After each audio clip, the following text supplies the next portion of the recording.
So grants management, some people will say, actually, Bob, can I get you to turn this light off so we're not being blinded? Is it possible to? Thank you, Crystal.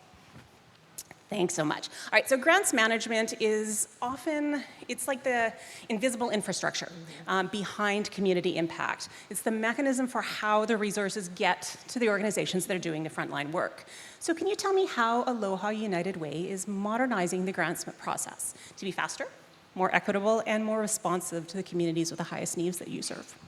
So let me start by kind of laying the foundation of how we got involved with Salesforce. So Salesforce is actually our platform for our statewide helpline, Aloha AUW 211.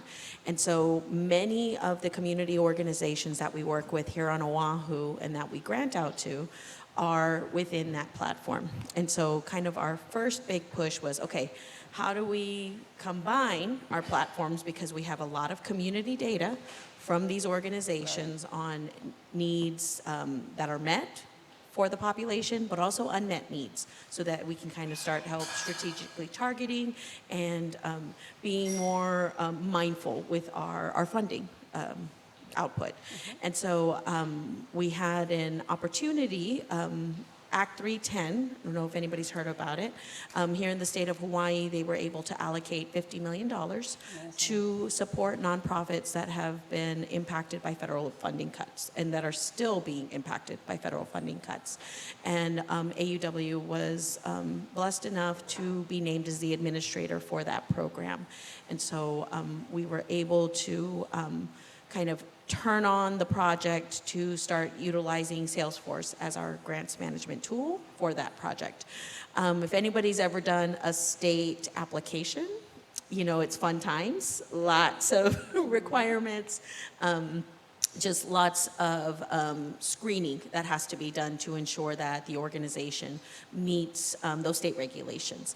And so as we were building out for that program, you know, we understood at some point we want our grants portal and our 211 portal to speak to each other. And then we also have a separate reporting portal. So we want all of that to kind of talk to each other. So our biggest goal in that modernization was just to ensure that we can have one holistic experience for each community-based organization that is within our network. And with the grants piece, we're building out certain functions of it for our long-term business, but the most important thing for the state project was, again, that kind of compliance and regulatory piece, just to make sure that every organization that was awarded funding could actually access that funding. And so as we kind of continue to move through our build-out, the biggest things that we want to look at now is, okay, how do we also kind of utilize that data to point us in the right direction in terms of what the community needs are, where those unmet needs are, where are they located within the island of Oahu. We're a statewide helpline. We only fund the island of Oahu, but we also have a neighbor island, United Ways, that we can also share that data with, and that we can also point them to, hey, this is what is happening in your community based on caller data. And so just sharing that information, collaborating across the state in every island, and then with as many community-based organizations as possible is just where we are currently in our kind of process as we build this out. Fantastic, Genevieve, thank you. So many amazing themes that you surfaced there. Connection, again, a real big theme. I'd like to dig a little bit deeper on the context of health equity. So when you have a grants process and you've digitized it, there's often the concern that it can inadvertently favor larger organizations or more tech-savvy organizations over the smaller grassroots nonprofits. So what has Aloha United Way's approach been to ensure that its Salesforce-powered processes are accessible and equitable for community partners of all sizes? So our previous process is definitely when we are opening up a grant opportunity. We ask for kind of like normal things. We need to see people's 990s and things of that nature. But we're also heavily invested in, okay, what is that community impact? And something that we're looking towards building out is that kind of review process. We engage stakeholders from across sectors, so nonprofit, and they're all volunteers, they're experts within their field, but we also engage them in that review process. So very community-led. We're also looking at opportunity, okay, how do we also integrate lived experience into that review process of those kind of grants applications.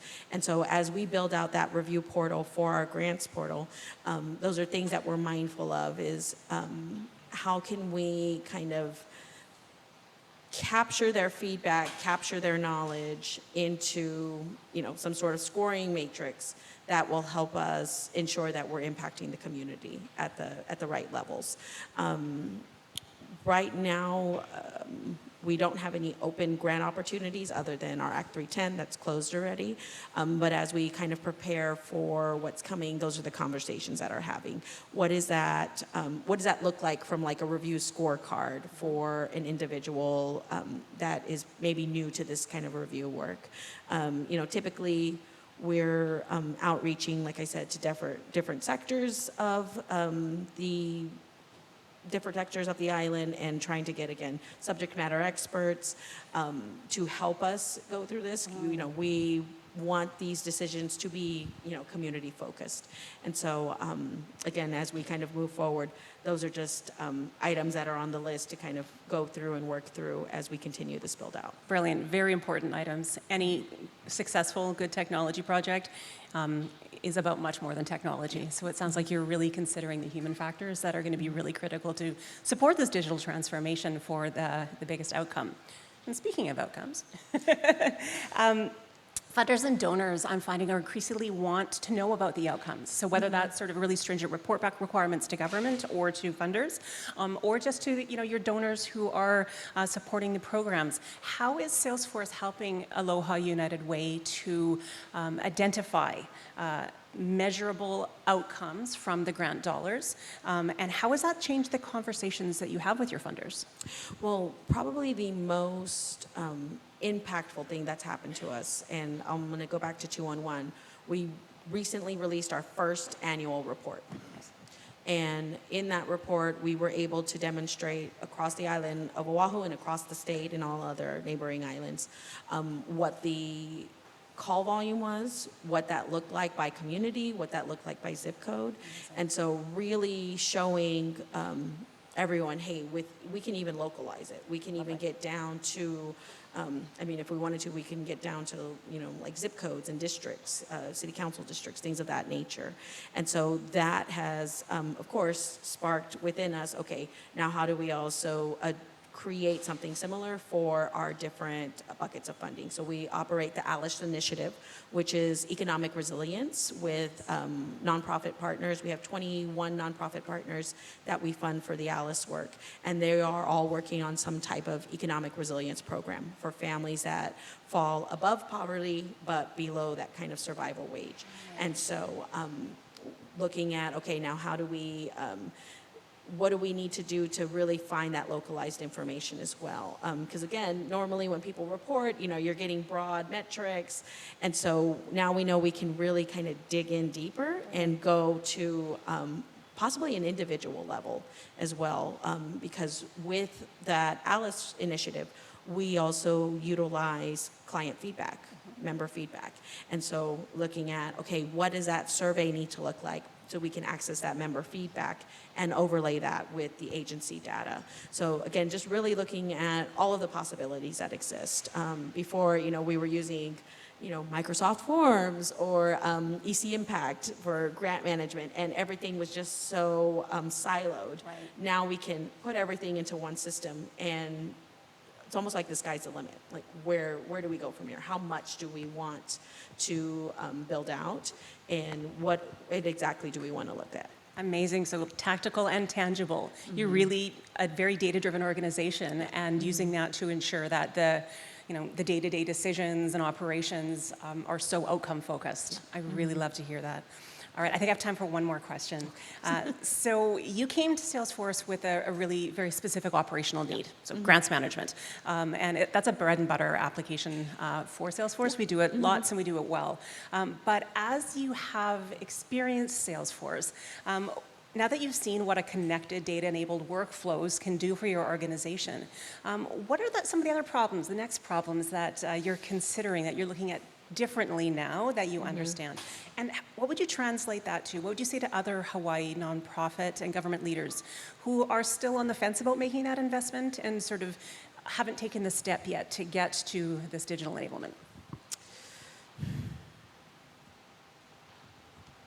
That's a great question. I would say that, one, just the fact that it can provide that kind of enterprise-wide kind of tracking for you. Because then we're also talking about it on the back end. We do a lot of, with the state reporting, there's a lot of connection with the finance piece and financial regulations and all of that cost. Cost principles, yes.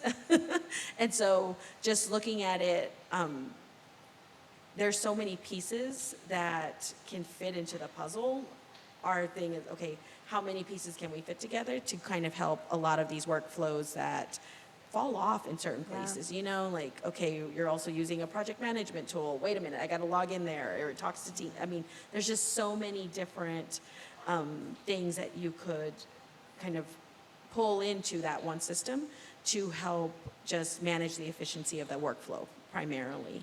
And then secondary in regards to grants management, I mean, it's worked so well for us. I think the bigger pieces of it are we don't have enough money to build it out the way we want to.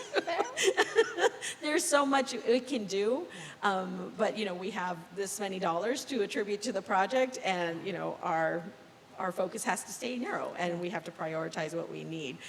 So, I mean, not pitching it, but if anybody knows anybody, but that's also a big piece of it is if you are, and that's also something we've been thinking about, okay, what does that collaborative kind of project look like?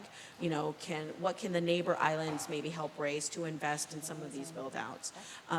You know, what can we look at with state partners to also maybe help with some of these things to you know, help with some of the work that goes into, you know, the granting of these public funds. So, I mean, really, like I said, the sky's the limit, and it's just kind of prioritizing where you are. For us, it's building out this tool to just kind of meet our daily business, and then also how can we ensure that we're maximizing that data capture.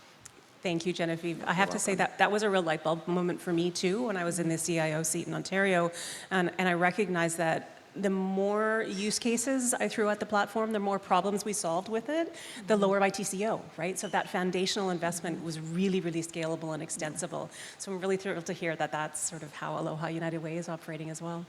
Genevieve, thank you so much for your time today. Really appreciate it. You've really helped us to understand that transformation fundamentally happens in the back office. That's where it starts, and that's where it's really impactful. So when you're building your operations on a connected, data-enabled platform, you don't just work more efficiently, you serve your community more effectively. Thank you so much for your time today. Appreciate it.